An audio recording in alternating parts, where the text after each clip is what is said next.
조선시대 양반들의 가치관을 한번 살펴볼까요? 조선시대 양반들은 두 가지 목표를 가지고 있었습니다. 첫 번째가 입신양명. 그러니까 어린 시절부터 열심히 공부하거나 무술을 연마해서 과거에 합격하고 높은 벼슬을 하는 것. 결과적으로 세상에 자기 이름을 널리 떨치는 것이 첫 번째 목표였고요. 두 번째는 풍류였습니다. 풍류는 멋지게 노는 것을 의미하는데 양반들에게 풍류는 자연 속에서 음악과 춤과 함께 시를 짓거나 술을 마시는 것이었습니다. 풍류는 양반들에게 과시, 자부심의 대상이었는데요. 그러니까 플렉스였죠. 오늘 우리가 배울 면왕정가는 풍류의 극치다라고 평가받는 작품인데요. 오늘 우리는 이 작품을 통해서 양반들의 플렉스를 한번 제대로 느껴보시기 바랍니다.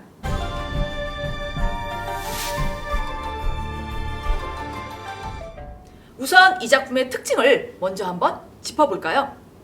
이 작품은 비유, 열거, 대구 등 다양한 표현 방법을 사용한 작품으로 유명합니다. 특히 비유의 경우 원관념과 보조관념을 잘 구분해서 여러분들이 정리해두지 않으면 해석할 때 굉장히 혼선이 있을 수 있다는 점 주의하시면서 본격적으로 현대어 해석 시작하겠습니다.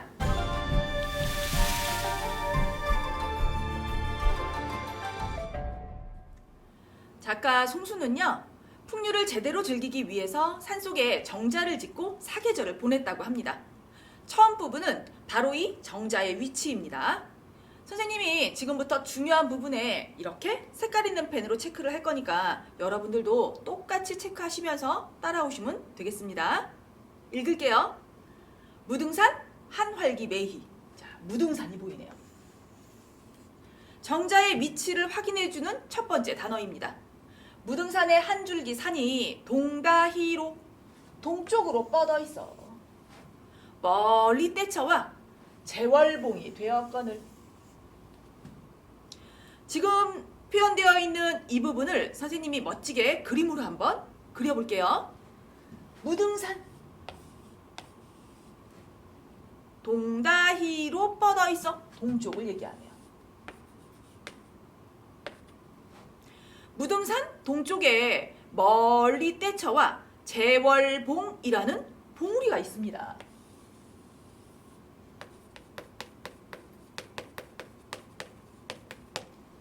저기 멀리 떼쳐와라는 단어를 쓴 걸로 보아서 다른 산봉우리들로부터 조금 떨어진 곳에 동쪽에 위치해 있는 재월봉의 모습을 표현해주고 있는 부분이죠.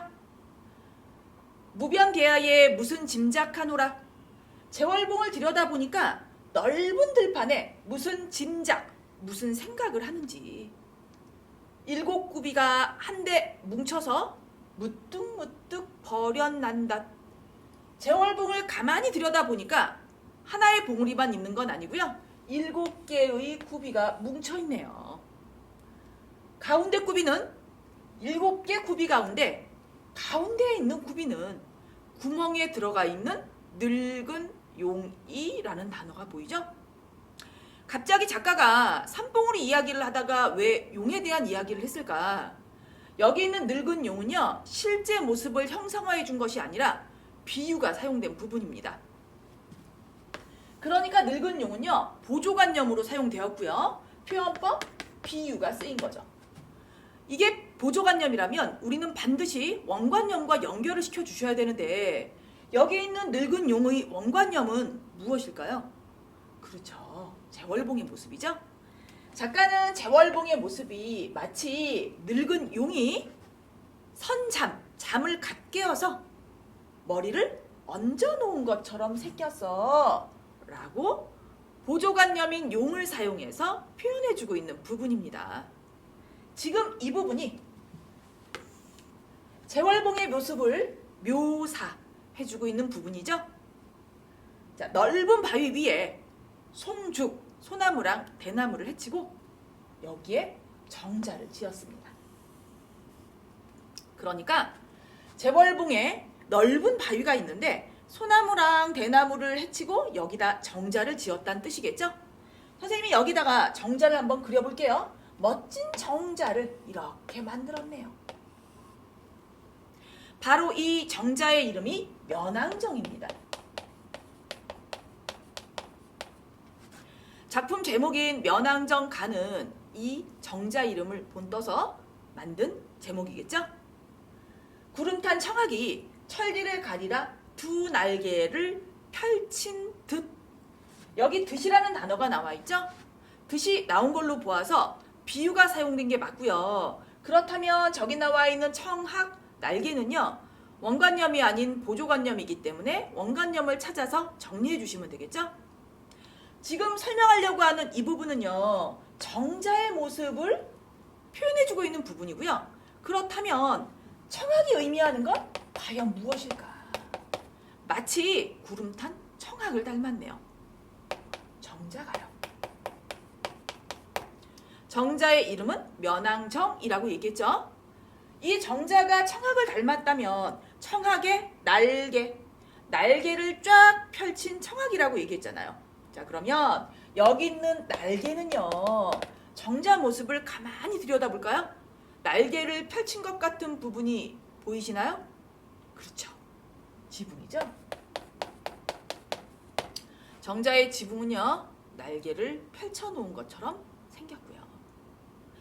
지금 이 부분에서 우리는 면왕정이라는 정자의 위치와 모습을 살펴보았습니다.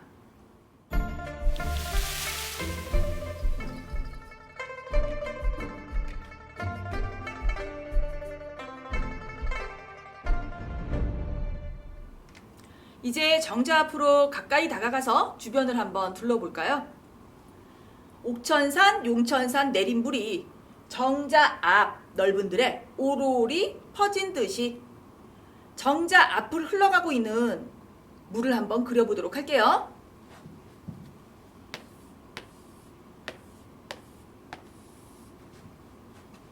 정자 앞으로 흘러가고 있네요. 지금 여기서 화자가 묘사해주고 있는 대상은요, 바로 이 물입니다.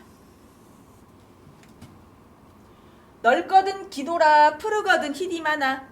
그대로 현대어로 해석하면 넓거든 길지나 말지, 푸르거든 희지나 말지 라고 해석하는데, 조금 더 이해하기 쉽도록 선생님이 다시 해석을 해주면 넓고 길고 푸른색이고 흰색이라고요. 무엇이요? 물이요.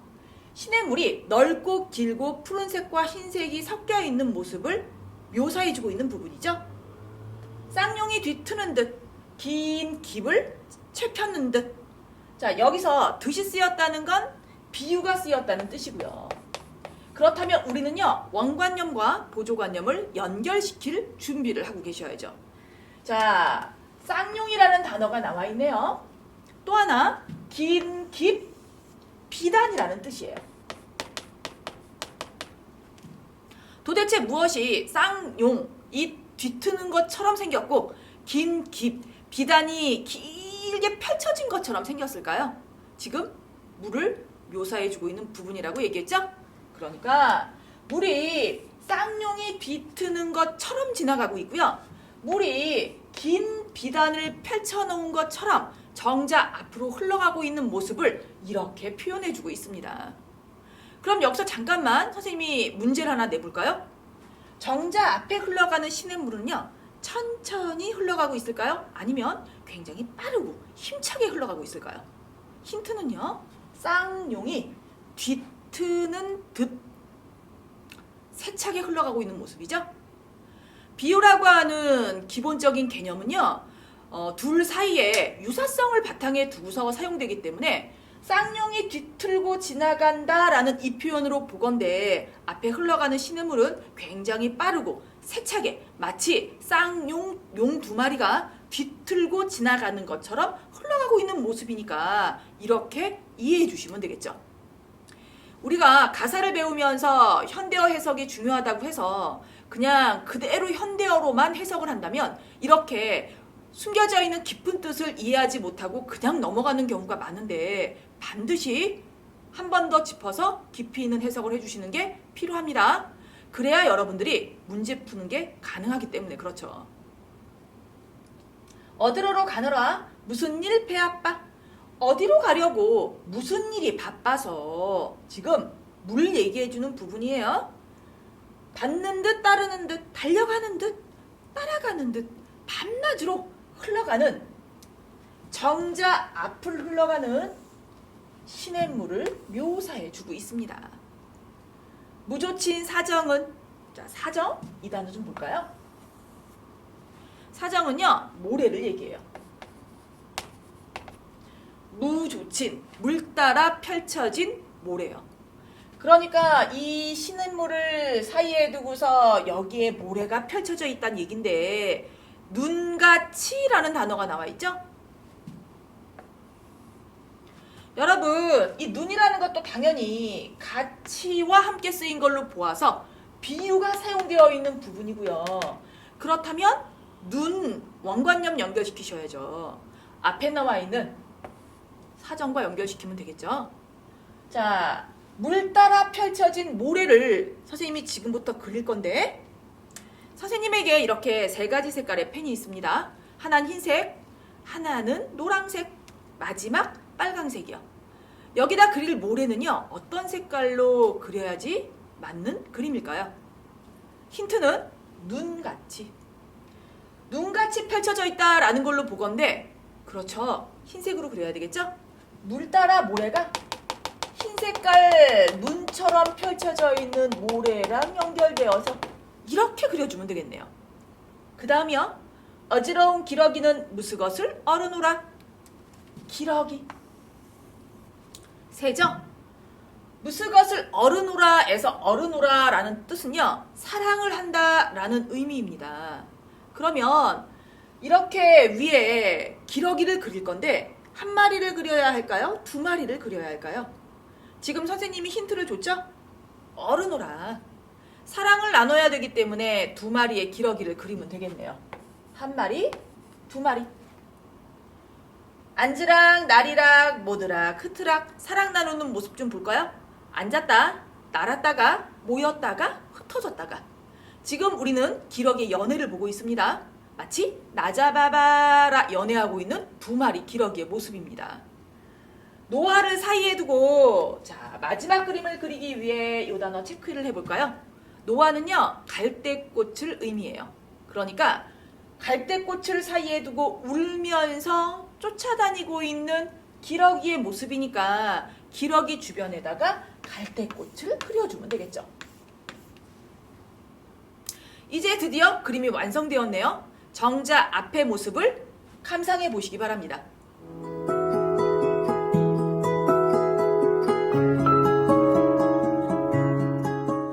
이제 머리를 들어서 주변의 경치를 한번 둘러볼까요? 넓은 길 밖이요, 긴 하늘 아래 두르고 꽂은 곳은 온통 외인가 산밖에 안 보이네요. 주변 경치가 온통 산으로 둘러싸여 있는 모습을 이렇게 표현해주고 있죠. 병풍인가 그림인가 아닌가. 병풍처럼 산이 쫙 둘러쳐져 있고요. 그림같이 아름다운 산들의 모습입니다. 높은 듯 낮은 듯 끊는 듯 있는 듯 높은 산도 있고 낮은 산도 있고 끊어질 듯 이어지는 산의 모습이요. 숨거니 배거니 가거니 머물거니 숨어있는 듯한 산, 눈에 확 뜨이는 보이는 산, 가거니 머물거니 가는 것처럼 역동적인 산도 있고요. 머물러 있는 정적인 산도 보이고요. 어지러운 가운데 이름난 양아야, 어지러운 가운데 이름난 척, 유명한 척하고 있는 산의 모습이네요. 하늘도 저티하녀. 우리 이 표현 잠깐만 볼게요. 졌다라는 건요, 두려워한다라는 뜻이에요. 그러니까 이 표현은요, 하늘도 두려워하지 않고 우뚝이 서 있는, 하늘도 두려워하지 않고 하늘을 찌를 듯이 우뚝 서 있는 산의 모습을 이렇게 표현해주고 있습니다. 자, 지금부터 어떤 산들이 있는지 산의 이름을 한번 불러볼까요? 추월산부터 출발해 볼게요. 추월산 머리 짚고, 용고산, 몽선산, 불대산, 어등산, 용진산, 금성산도 보이고요. 허공에 펼쳐졌거든 원근 창해에 머문 것도 하도 할샤, 하다라는 건 많다란 뜻인데 아주 많은 산의 모습을 지금 이렇게 이름을 불러가면서까지 표현해주고 있습니다. 지금 이 부분을 보면 면왕정에 가까운 모습부터 면왕정 멀리서 들여다본 주변 경치까지 묘사를 해주고 있고요. 만약에 시험에 이 부분에 두드러진 심상을 쓰시오 라고 문제가 출제된다면 당연히 여러분은 시각적 심상이라고 쓰셔야 되겠죠?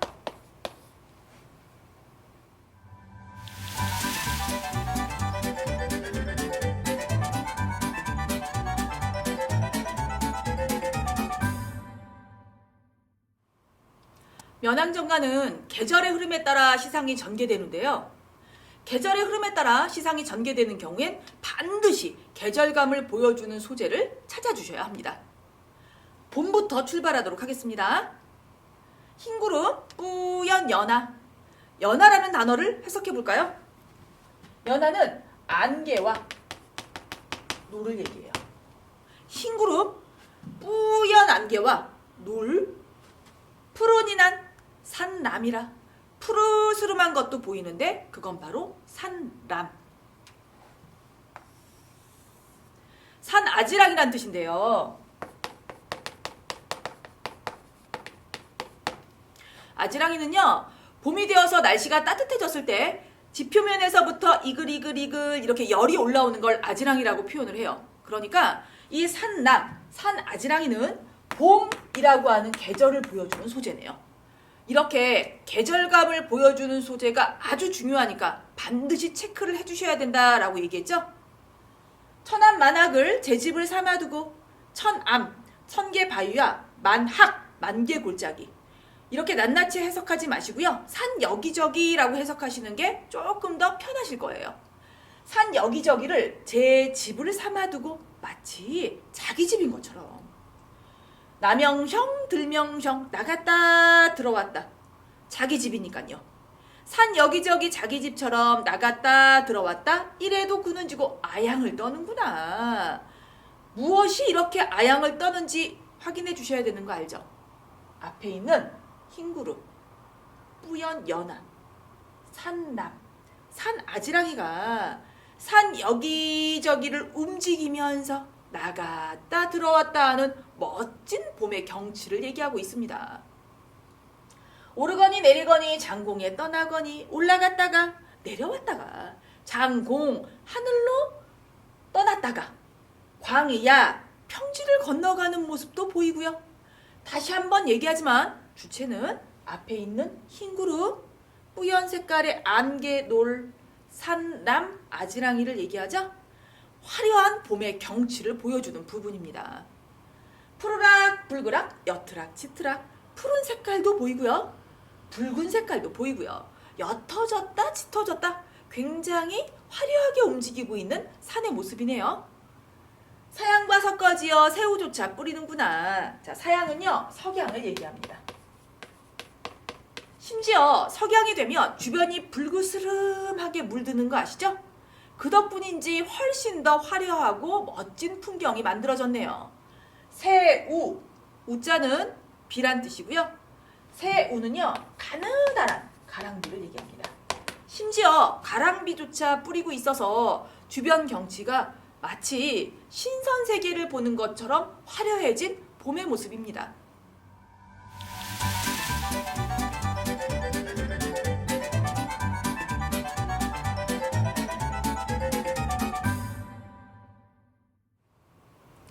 화자의 여름날 일상을 한번 살펴볼까요? 남녀를 배야 타고. 자, 여기서 남녀라는 단어를 확인해 주세요. 남녀는요, 가마를 얘기해요. 가마 중에서도 남자들이 타는 뚜껑이 없는 가마를 남녀라고 부릅니다. 이 남녀라는 단어는요, 그러니까 화자의 신분이 양반이다라는 걸 보여주는 단어라고 생각하시면 되겠죠? 화자는 양반 신분이기 때문에 이렇게 가마를 타고 소라래 주변을 왔다 갔다 한번 거닐어 볼게요. 남녀를 배야 타고 소라래 굽은 길로 오며 가며 경치를 감상하고 있습니다. 녹양에 우는 황행 교태겨워 하는구나. 일단 여름을 보여주는 중요한 단어가 나오네요. 색깔 있는 펜으로 체크하고 반드시 암기하셔야 되겠죠? 시험에 출제될 확률이 굉장히 높은 부분이기 때문에 반드시 체크해 주셔야 됩니다. 녹양. 여름을 보여주는 소재고요. 녹양은요, 푸른 버드나무라는 뜻인데요. 여름이 되면 이렇게 푸른 버드나무가 울창해지는 계절이죠. 녹양에 오는 황행, 교태겨워 하는구나.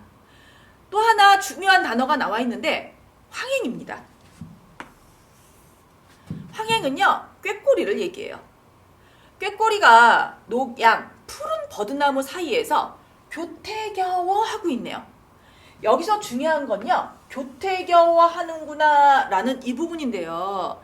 꾀꼬리가 지금 흥에 겨워서 신나게 노래를 부르고 있는 모습입니다.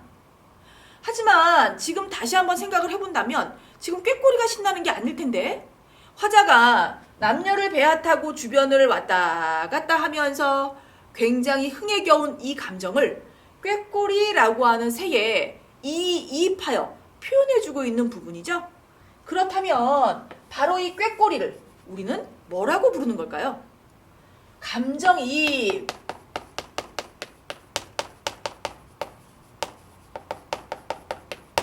감정이입의 대상이죠. 화자의 너무 신나고 흥겨운 감정을 꾀꼬리에 이입하여 표현해주고 있는 부분이죠. 나무 새 자자지요. 자, 여기서 이 새라는 단어 한번 볼게요. 새는요, 사이라는 뜻이에요. 이 부분은요, 새를 정말 새라고 해석하는 아이들이 가끔 있기 때문에 출제자들이 여러분들에게 헷갈리거나 혼선을 주기 위해서 가끔가다 문제 출제하기 때문에 알아두셔야 됩니다. 나무 사이가 자자지요. 우거졌다는 뜻이에요. 나무가 이렇게 우거지는 계절이 여름이죠. 울창해지는 계절이요. 나무가 울창해지면 녹음이 만들어집니다. 그래서 이 녹음이라는 단어도 역시 마찬가지 여름이라는 계절감을 보여주는 중요한 소재죠. 이렇게 나무에 그늘이 만들어졌을 때 백척 난간, 긴 난간에서 긴 졸음 내어 편히 낮잠 자고 있는 화자의 모습입니다.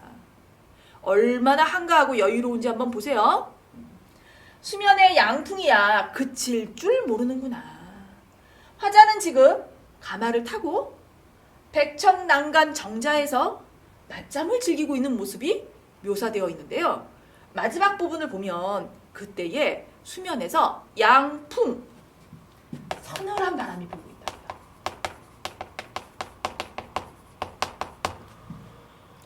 잘 알겠지만 여름은 더운 계절입니다.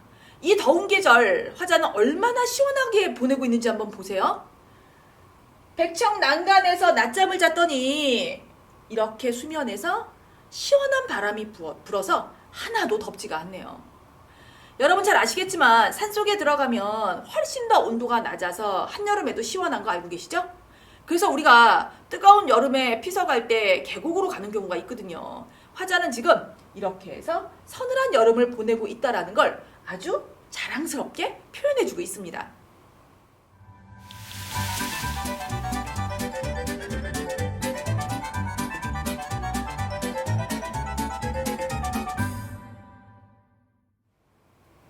가을과 겨울을 함께 시작해 볼까요? 진설이 빠진 후에 산빛이 금수로다. 여기 가을을 보여주는 소재가 나오네요. 체크해 보도록 할게요. 계절감을 보여주는 소재 시험에 출제될 거기 때문에 반드시 확인하라고 선생님이 얘기했어요. 이 부분은 가을을 보여주는 소재를 나타내고 있는 부분입니다. 자, 서리는요. 가을이 되어서 밤의 온도가 낮아지면 아침에 유리창에 허옇게 성에가 끼는 것, 이걸 우리가 설이라고 얘기를 해요. 진설이가 거친 후에 산빛이 금수가 되었네요. 금수는 화려한 비단을 얘기합니다.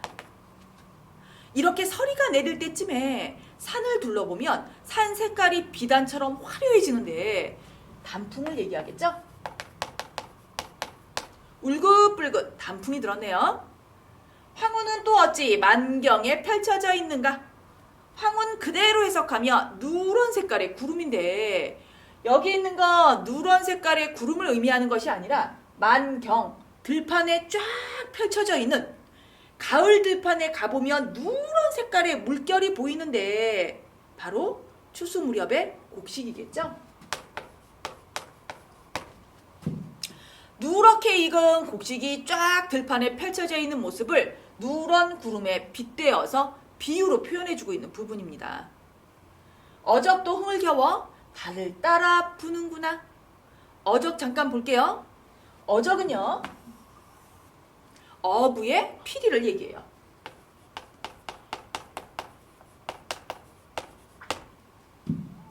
어부가 피리를 부는데, 자, 흥을 겨워서 이 단어 체크하셔야 되는 거 알고 계시죠?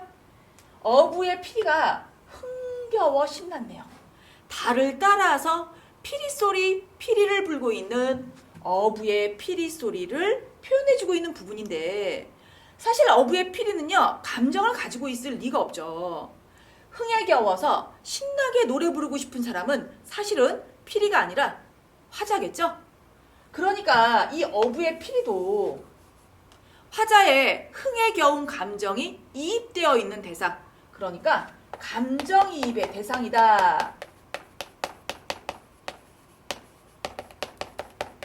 정리해 주시면 되고요. 그 근거가 되는 단어가 지금 이거 흥에 겨워하는 어부의 피리 소리와 연결지어서 같이 생각을 해두신다면 나중에도 여러분들이 공부할 때 훨씬 수월할 거예요. 겨울 가보겠습니다. 초목이 다 진 후에, 이게 바로 겨울의 모습이죠. 나뭇잎이 다 떨어지는 계절이죠.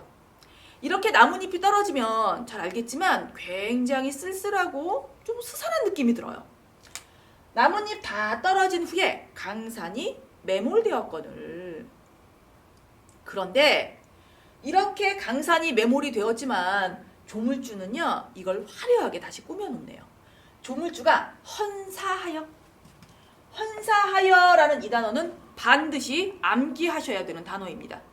헌사하다라는 건요, 야단스럽다라는 뜻이에요. 조물주가 야단스러워서, 굉장히 야단스러운 조물주의 모습이죠. 야단스럽다라는 거, 이 단어는요, 여러분들이 이 어감 때문에, 왜냐하면 요즘 우리가 야단스러워 라는 단어를 쓰면 부정적인 느낌으로 많이 사용을 하거든요. 그래서 헷갈리거나 어려워하는 아이들이 있으니까 꼭 확인을 해주셔야 되는데, 여기서 야단스럽다라는 건요, 화려하다 정도로 해석해 주는 게 조금 더 정확할 거예요. 그러니까 해석하면요, 조물주가 이런 쓸쓸한 계절도 화려하게 꾸며놓는 모습이네요. 무엇으로 꾸몄을까요? 빙설로 꾸몄네요. 빙설이라는 건 눈을 얘기하죠? 그러니 바로 이 빙설이 겨울을 보여주는 대표적인 소재네요. 별표 체크하시고요. 이렇게 계절감 보여주는 소재는 반드시 알아두셔야 된다라고 다시 한번 당부드릴게요. 자, 눈과 얼음으로 주변을 화려하게 꾸며놓은 모습입니다. 이 부분은 우리가 겨울왕국을 생각하시면 될 것 같아요. 경국요대와 옥해은산, 그대로 해석하면 구슬로 꾸며놓은 궁궐.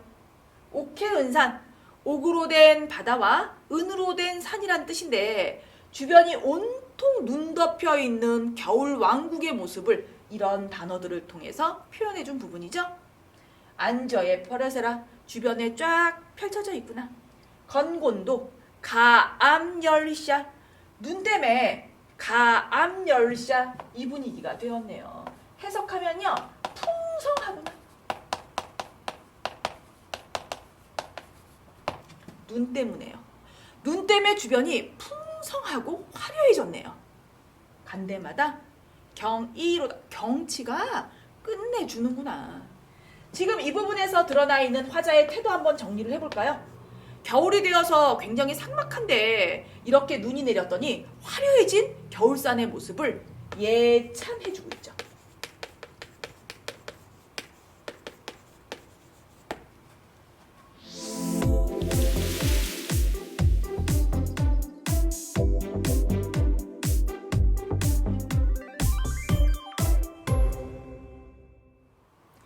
자연 속에서 사계절을 보낸 화자의 마지막 부분을 한번 살펴볼까요? 인간을 떠나와도 내 몸이 겨를없다. 여기서 인간은 인간 세상을 의미하는데, 화자는 화자는 지금 인간 세상을 떠나서 자연 속에서 살아가고 있는 중이죠.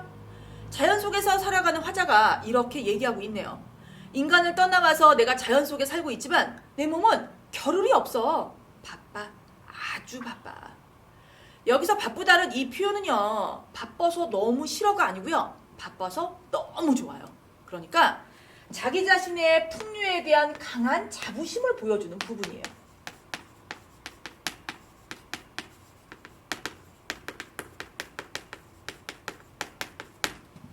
자연 속이 얼마나 좋은 줄 알아? 내가 어떤 일을 하는지 자세하게 한번 얘기해 줄까? 자부심이에요, 자부심. 무엇을 하느라고 이렇게 바쁜지 한번 볼게요. 이것도 보려 하고 저것도 들으려고 볼 게 너무 많아. 들어야 될 것도 너무 많아. 바람도 혀려하고 달도 맞으려고 바람도 쐬야 되고요. 재밌거든요. 달도 맞이해야 되고요. 밤이 되면 달 맞이하는 거 정말 재밌거든요. 밤이란 언제 죽고 고기란 언제 낳고 밤 죽는 거 고기 낚는 거 노동하는 거 아니고요. 지금 이 사람은요, 멋지게 노는 중이에요. 밤 줍는 거 재밌어요. 고기 낚는 거 정말 재밌어요. 자기 자신의 풍류를 자랑하는 중이죠. 10이란 누가 닫으며 떨어진 꽃은 누가 쓸러뇨. 자, 10일을 닫는 거, 10위는요, 살인문을 얘기해요. 살인문은 누가 닫아? 내가 닫아야지. 이게 얼마나 재밌는데. 떨어진 꽃은 누가 쓸려뇨. 떨어진 꽃 누가 쓸어? 내가 쓸어야지. 완전 재밌거든요. 이렇게 바쁜 일상에 대한 이야기를 써주고 있지만 결과적으로 풍류를 즐기고 있는 화자의 모습을 구체적으로 보여주는 부분입니다. 아침이 나쁘거니 나조해라 시를 쏘냐. 자, 이 표현 잠깐 볼게요. 아침도 나쁜데 여기서 나쁘다라는 건요, 나빠라는 의미가 아니고요, 부족하다라고요. 아침도 시간이 부족해. 하고 싶은 게 너무 많아. 아침이 부족한데 나조해라 싫겠느냐. 자, 나조해 이 단어 해석해 볼게요. 나조해는요, 저녁을 의미해요. 아침도 부족한데 야, 저녁이라고 싫겠어? 저녁도 오케이. 저녁도 너무 좋아. 해야 될 게 너무 많아. 오늘이 부족하거든 내일이라 유여하랴. 오늘도 부족해요. 시간이 없어요. 내일이 유여 뒤집어 해석할게요. 여유. 오늘도 시간이 부족한데 내일이라고 시간이 남겠어? 할 게 너무 많아. 하고 싶은 게 너무 많아. 라고 바쁜 일상을 적어주는 것 같지만 풍류에 대한 강한 자부심을 보여주는 부분입니다. 그러니까 지금 이 부분은요, 화자의 풍류에 대한 자부심과 더불어서 자세하게 구체적으로 바쁜 일상을 표현해주는 부분입니다. 또 하나, 지금 이 부분의 표현법을 한번 볼게요. 자, 여기를 보는 게 조금 더 강하게 운율을 느낄 수가 있으니까 읽어볼게요. 아침이 나쁘거니 나조해라 시를 쏘냐. 여기 볼까요? 오늘이 부족하니 내일이라 유여하랴. 문장의 구조가 상당히 비슷하네요. 이렇게 문장 구조가 비슷한 문장 구조가 반복이 되었을 때 운율이 느껴지는 이런 표현법을 우리 뭐라고 부르나요? 그렇죠. 대구법이라고 얘기하죠. 지금 이 부분은요, 대구법을 사용해서 운율이 강하게 느껴질 뿐만 아니라 앞서 얘기했던 것처럼 화자의 풍류에 대한 강한 자부심을 느낄 수 있는 부분입니다.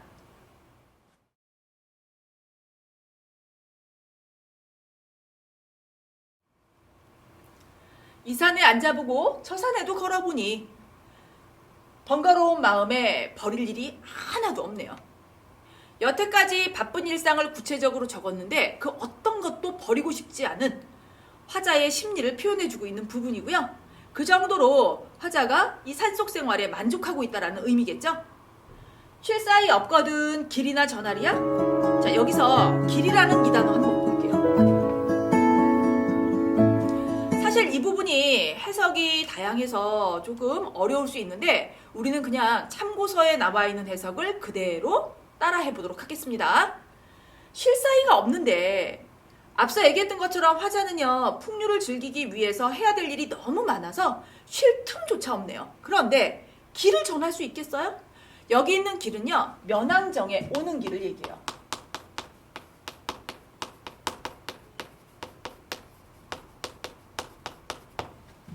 그러니까 화자가 지금까지 면왕정에서의 생활이 얼마나 행복하고 즐거운지 잔뜩 자랑을 했잖아요.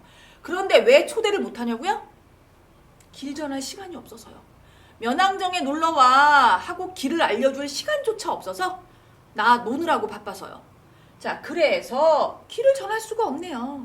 다만 한 청려장은 지팡이를 얘기해요. 산 여기저기를 돌아다니기 위해서 지팡이가 다 무디어 가노메라, 지팡이가 닳아 없어질 때까지 화자가 산 구석구석을 돌아다니고 있는 모습을 상상하시면 되겠습니다. 술이 익었거니 벗이라 없을 소냐? 자, 여기서 중요한 단어 나와 있네요. 술. 풍류에 술이 빠질 수 없겠죠? 자, 이제부터 점점 화자가 풍류의 극치로 달려가는 모습을 한번 볼게요. 술이 익었으니 벗이라 없겠느냐? 친구 초대해서 제대로 마셔야죠. 불내며 타이며 혀이며 이하며. 여기까지 하나로 묶어볼게요. 악기 연주하는 부분입니다.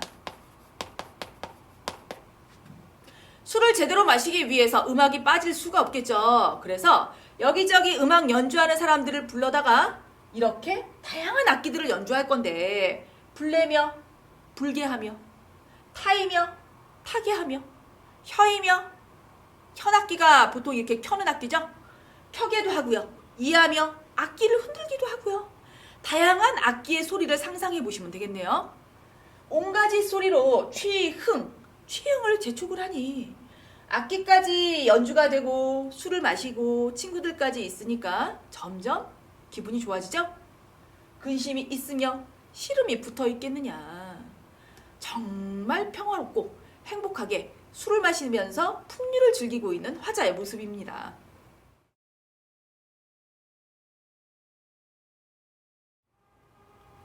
신나게 술 마시는 화자를 한번 들여다볼까요? 누락 앉으락, 구부락 처치락. 누웠다가 앉았다가 꼬부렸다가 뒤로 젖혔다가 을푸락 파라마락. 시를 읊으면서 놀기도 하고요. 휘파람을 불면서 정말 노회로 놀거니 하는 중이네요. 해석하면 마음껏 논다라는 뜻인데요. 지금 화자는 이렇게 자연 속에서 술을 마시면서 정말 마음껏 풍류를 즐기고 있는 모습을 표현해주고 있습니다. 천지가 넓고 1월도 한가하네요. 자연 속에서 술까지 마시니까 정말 한가하고 행복한 일상입니다. 희왕을 모르려니 이적이야 기로고야. 여기서 희왕이라는 단어를 잠깐 볼게요. 희왕은 중국 전설상의 황제입니다. 하지만 황제 이름을 기억하기보다는 태평성대를 기억해 주세요.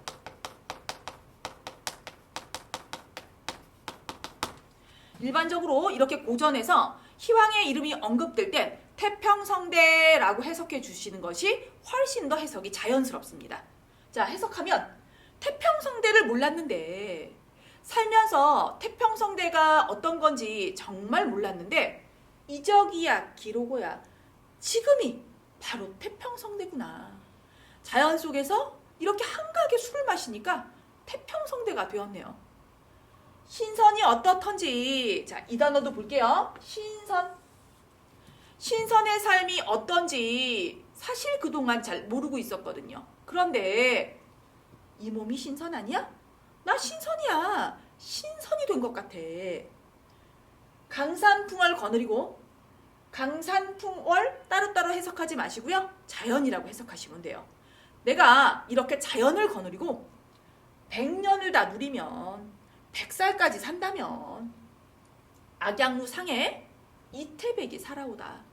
여기 있는 이태백이라는 단어도 볼게요. 중국의 아주 유명한 시인입니다. 풍류를 제대로 즐긴 사람으로 유명한데 화자는 심지어 자기 자신의 풍류, 자연 속에서 멋지게 노는 것을 이태백과 비교하네요. 만약에 악양루상에서 이태백이 살아서 돌아온들 호탕정회, 호탕한 마음, 넓고 큰 마음, 자연 속에서 이렇게 호탕하게 즐기는 이런 마음이야 이보다 더할 소냐? 나보다 더하겠어?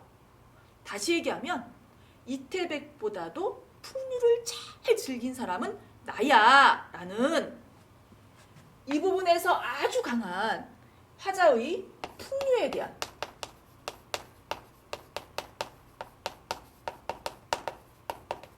자부심을 느낄 수가 있네요. 다시 얘기하면 만족감이 드러납니다. 마지막 부분 볼게요. 이 몸이 이런금도 역구는 이셨다. 여기서 우리는 이 단어에 집중하셔야 돼요. 역구는 이라는 뜻은 역시 임금의 은혜이다. 해석하면 이 몸이 이렇게 자연 속에서 술까지 마시면서 신나게 놀 수 있는 거 임금의 은혜야 라는 뜻인데 여태까지 한마디도 언급하지 않던 임금에 대한 이야기를 써주고 있네요. 이 작품은 바로 이 부분 때문에 두 가지의 가치관이 섞여 있습니다. 그러니까 자연 속에서 자연친화 하면서 풍류를 즐기는 이야기가 중심을 이루고 있고요. 하지만 마지막 부분에서 내가 이렇게 자연 속에서 풍류를 즐긴다고 해서 임금을 완전 잊어버린 건 아니야 라는 유교적 충의 사상을 담아내고 있습니다. 즉 사대부의 자세를 잊지 않고 있음을 마지막 부분의 역군은이라는 단어를 통해서 표현해주고 있다라고 생각하시면 되겠죠?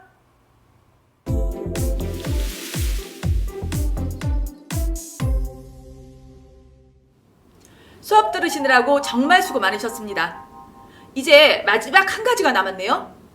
여러분들이 열심히 복습해서 면왕정가를 내 걸로 만드는 과정이 남았습니다.